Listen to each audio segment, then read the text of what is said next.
Hi everybody, it's James, and I want to show you what I'm doing with a lively current. That's the name of this project. I like to affix my fingers more than anything because I tend to get a lot of this stuff on them. I like to affix my files, my antiques and stuff with, construction adhesive. And what this is, makes kind of cool curly Q. What this is a little bit of golden ratio going on there. What this is it's a really strong adhesive. This one dries clear. This one dries a little more like mud, but this one's like steel when it gets dry. So that's pretty cool. And I like to use it because it's better than running, some of the options are staples and U-nails and things of that nature. And that just adds, it takes away from the illusion. If you can see the glue, well, I'll do my best to keep it out of there. But if the staple, unless the staple adds to it, it's going to compete with the other pieces. So the glue is the least evasive into the art and into the thing. And this is such a good time. This is such a fun thing to do right here. I laid this out a couple weeks ago, and when I did, I had this. Well, actually, for the board, I had a whole different illusion going on. I had a grand idea of doing something different with it. And then after I painted it, I splatter painted it, as you can see, by dropping pieces of paint off of my balcony onto the board after I painted the initial background.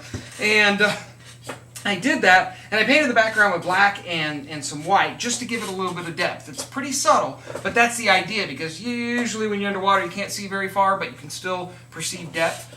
Anyhow, that being the case, I started working with it, and I looked at it, and first of all, it totally did not, it clashed with what I was trying to say in the other piece, and actually now that other piece is starting to come together as something pretty exciting. Then we'll get to that later, but I started looking at it, and I was like, what is going on here? And I realized that there were all these little sea creatures coming out at me.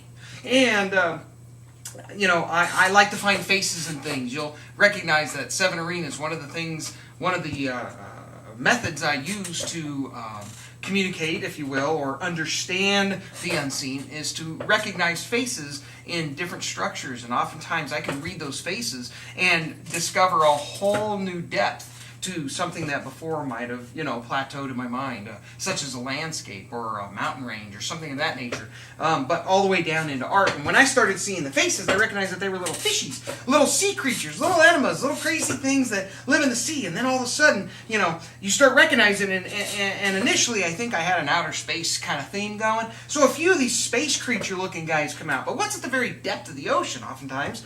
Just crazy looking space creatures. Almost lost it. And so I got a few of them, and then I started looking at it, started playing with it, and next thing I know, I have a really radical looking aquarium. Just this current flowing through, and these fish are in it, and it's like they're in the jet stream, or whatever they call that stream, that current underwater. It looks like they're just in this massive rush of life that's in a different place than we are. Or maybe not that I am, but nonetheless. So I started looking for a way to express that current over top of this using the antiques. And man, I have a whole box of these files, and I started laying them out. And I tell you what, I'm not done, because what happened is I initially laid them out, and I had the idea, but I've let this fester in my mind for a couple weeks. I come down here and play with it, touch it, and kind of talk to it and interact with it. And now I'm adhering all the pieces. And once you do that, you're kind of focusing yourself on what is this going to say, this piece that will never get to move again. And oftentimes from the artistic side, this is the scary part. But nonetheless, we're charging ahead, marching forward. And so then all of a sudden, I started putting the pieces in place, and I found that putting them in different areas, such as the buttons and the files coming off on the sides, there's a reason for that. These fish are fighting for their lives. At the same time, they're a beautiful thing to behold, but they're really trying to get through life, through this menagerie of current. So these files, they represent the current, but they also represent just the food chain and the violence and all the things that happen under the water. But you know what? Amidst it all, because I hate to scare you away, it's a serene scene. It also looks just like this really simple, quiet stream of fish just floating by. And all my art, it strives to be as dimensional as possible. You know why? Because art is intended to draw you to a perspective. You know, it could draw you or drive you, I guess, but it draws you into a different perspective. That's all. And good art, dimensional art, will allow that perspective to be interpreted by the individual. And that's when art sings. That's when it has its greatest expression. You know why? Because there has to be an underlying theme to the piece of art in order for it to impact you. It can be pretty, but about all that does is tickle your fancy, and then you move on. But when there's a meaning and an expression and something going on, and there's life, then there's probably a truth, and that hidden truth is coming out, and it's talking to you. And that's when you know that you're interacting with some pretty cool art. So that's what I strive for. And maybe I'm brainwashing you into thinking that's what my art, that's what makes it so good. And if so, great.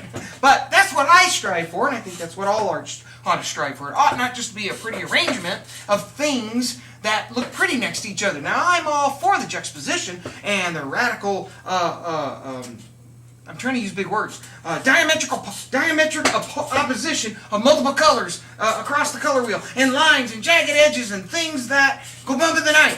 I'm all for that. I think it makes some pretty cool stuff. But you know what? I don't care what you do. Most of the time, if you just take it for what it is, it gets boring kind of quick. Unless it's made out of some amazing jewel. But if it's made out of something amazing and worth a lot of money, and that's what makes the whole thing expensive and worthwhile, then each of those individual components probably have a story to tell. That's what happens here. Each part has its own story to tell. It adds dimension. So art for the sake of art just being pretty, there's so many artists out there that are so talented, but they'll never get anywhere because they're not saying anything with their art. They're letting their art more or less manipulate them instead of them manipulating the art. So we like to try to create depth. We like to try to create movement. We like to say stuff with lines. We like to say it with color and pop and pizzazz. But we also like to get to the heart of, hey, what's this piece doing to me?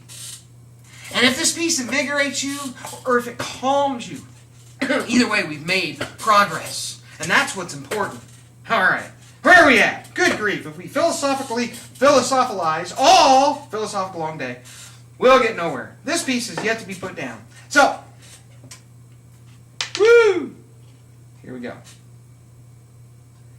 When I work, I typically work in complete silence. I don't even play the radio. Most people go, why don't you play radio? I go, because this is what's inside my head. This is what's going on. Do I really need to compete with, Rhinestone Cowboy? No, I don't. Yes, I know the song, Rhinestone Cowboy. All right, here we go. So it's cool I get to turn the camera on and actually open my mouth and let what's in here come out. It's crazy. Okay, so I see all these sea creatures. I mean, they're cool, they're cute, and here's what happens. The moment you see them, you're scared to put anything else on the board, because now you have to look at every little thing that you're doing, and what happens is it draws your attention to what you see and what's there, and you go, oh, that is awesome, and you find the subtleties in the edges and in the splatter and everything else start to create depth, and this whole menagerie starts to become a whole. And you think about this. You get to know these guys. It's really cool. I got so many friends. You have no idea. I'll share them with you. Just keep coming back. All right. So, that one wasn't even affixed there. I thought it was. You know what that means?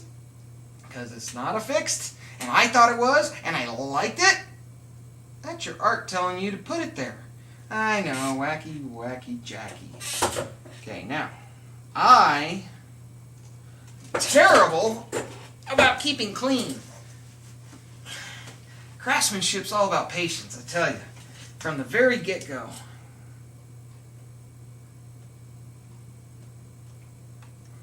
And I know I like what I like, and I don't want to mess that up. Now, the cool thing about this construction adhesive is it dries clear. But then you get to want to do a lot of things with it. I like to take some of the buttons and stand them up sideways. Got a few here where the buttons themselves are starting to look like something from under the deep. That's cool. Lots of these here files in the very beginning. I don't know if you can see that. I can't lift it up for you, but these here files, they're competing right out of the gate. That's kind of what it looks like, right? Roar! It's that initial launch. And these files have started to spread out. And this guy here, he's in the lead, and it makes sense. He's got this thin guy over here that's catching up with him. He seems to be bolstering out, and he's heading up for the top. I think he's going to, take the stride. I don't know how long this race is. I would venture to say it's a lot like life and doesn't plan to end anytime soon. Life's a long race, ain't it? Depends on how long you've been running it, I guess. But, oh, my button there looks like it's taking a hit somewhere along the line, but that's fine. Hey, I like where that one is too. Boom! It's because I already put it down. All right, so we got a few buttons over here. They kind of look like bubbles. I like that. I like the way these guys are jockeying for position. I like kind of the cool look of these shields. Sometimes I look at these and they look like those Star Wars, fighters. I'm a Star Wars fan, but I'm terrible about what do they call that stuff? Trivia. Terrible about trivia. But they look like those TIE fighters or one of the land cruiser things that they fly around. I hear the new Star Wars movie's going to be awesome. So we'll have to go see that. Here, let me do this. Let me take some of this and just put that right there. Put it on there. It's fun to do this. You know why? Once in a while, you're going to be like Meryl or like Emerald, and be like, bam! That's what you want to do. You want to say, bam! I don't believe I messed up his name. I have more of his spices in my cabinet when I cook. Because, you know what it would take to actually collect the spices that he puts in those things and keep them fresh and on hand and mix? Oh, I just use them. All right, and this, look at this guy. And you know what? Maybe these are the monsters of the deep. Maybe these are the sharks. Maybe this is the predators that are coming through. Or maybe this is just a single jaw of a giant whale eating plankton as he goes through. But whatever it is, there's tension involved, but there's also exhilaration. And that's what I like. The piece keeps speaking, and this guy's jumping out of the boat. I've got a button here, and my handle's halfway on the button. And you know what? I just can't get over that. That looks cool. Look, if you go slow enough, this stuff automatically shoots out for you, the pressure behind it. You got to learn how to work with your stuff as well as make your item. So anyhow, we're going to put this one on here, and then we're going to get out of here and leave you to your piece. I'm going to put the button down. Mutton button. Something like that. Some kind of nursery rhyme we've all said. Oh, and then I laid it. Oh, let's move it. Just. And every time you take something off center, every time you shove something against the edge, what you're doing is you're pushing the envelope of psychological comfort. If you put something right in the middle of a picture, you're at 0 degrees vertical. It's very boring because it does nothing for the inner psychology of us because we know how to break things up and the thirds and I'm not thinking right now. The golden ratio and all these things. Okay, so we have a natural way of being comfortable with what's right in the middle because it tells us it's balanced, and life's all about balance, and when everything's balanced, we're happy. However, if you move it to the right, it starts to be off balance. Now, if you move it 15 degrees, 20 degrees, 25 degrees, guess what? You're starting to land on a very common expectation. You cut something in thirds, I'm fine with that. I'm not going to argue. I can work with that. But if you cut something a little off center, I get it's hard for me to gather. And when something comes off center, about 3 degrees is the max. When you start moving it, not 3 degrees, maybe up to 15 degrees when it comes to degrees. But I'm thinking on a scale of 1 to 3. No, if you get about 10 to 20 degrees off, 3 to 4 degrees off, depending on the size of the picture, if you get just to the edge of what is center and what is completely breaking the line of uncomfortable, and you'll know what that line is. Put your hand in the middle and start pushing to the right. Look beyond your hand, because you'll get like 2 hands, and start pushing it back and forth in this little area, and you'll find when you get to the edge of that little area, that little box, that little strike zone, you feel more tension, and it's very calm and relaxing in the very front of you. But man, push that. But now, pop it over here, and I think it has to do with the way our eyes work. Right here, I am working with 2 hands, but when I go to here, and I keep my eyes affixed straight ahead, I now have 1 hand.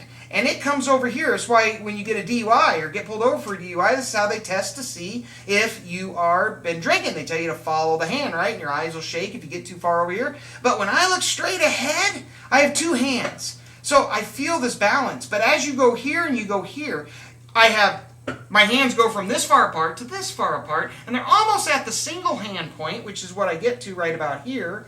Okay, and that's about 20, 25 degrees. And then after that, they're all single hand. So that just changes the relevance of the whole picture in a different way. But when you're talking about the center juxtaposition of an item, in order to gain tension, you bring it a little off center so that you see these two hands, but they're not quite together, but they're not quite far enough apart to be comfortable, and they're not at all stable. And that's absolutely, it's like nails on a chalkboard. And when you think about that, when you think about how something is off center, what you're doing is you're pushing them up against that tolerance. That tolerance, we all have a 2 to 3 degree tolerance, or a 10 to 20% tolerance of a lot of things.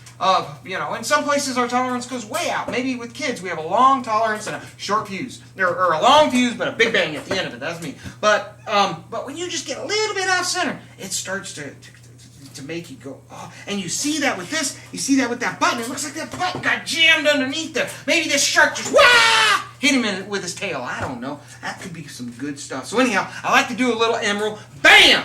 And I like to do a little bit of Bob Ross, just to honor him. And if I ever just get a little quiet, it's because, you know what, Bob, he got it, man. That paint just flowed, and that's what he's all about. Right on. So I'm now I have super glue here. I have a couple of other. Sometimes I mix epoxies, but I've seen these epoxies. The 2-part epoxy. You mix that thing down and you squirt it into a hole with concrete, or with this is what we did one time. We put rebar in a deep hole, put a bunch of rebar in there, squirted about 4 of those big Loctite, same stuff, piece of glue. We squirted it down the hole. We put a pole in there, and then we threw concrete in. And I looked at the guy who was teaching me and helping me in doing this construction work, and I said, "Why are we doing that?" He said, "That'll hold tighter than the concrete."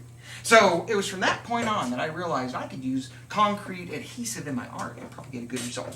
And so I said all that just to say that we're going to take this button as we go away, and we're going to put it down right by this little guy, and it's going to be his friend for eternity. Until, well, no, not until, it'll be his friend until you pick it up and make him your friend. How's that? Now I sound like Mr. Rogers. Sometimes it just doesn't pay to wake up in the morning, because with all these voices in one's head, who can have a good day? Yeah. Wife comes home and says, "You have a good day?" I don't know who's going to answer. Depends on when she asks me. Oh, let's not run that one by her. Okay, so we got that one right there. Looks pretty cool. For all I know, this one, he's going after the button. And that's just kind of his tail. Maybe he got bit by this guy earlier. I don't know. Wow. Let's go check it out. This is looking good. I'm excited.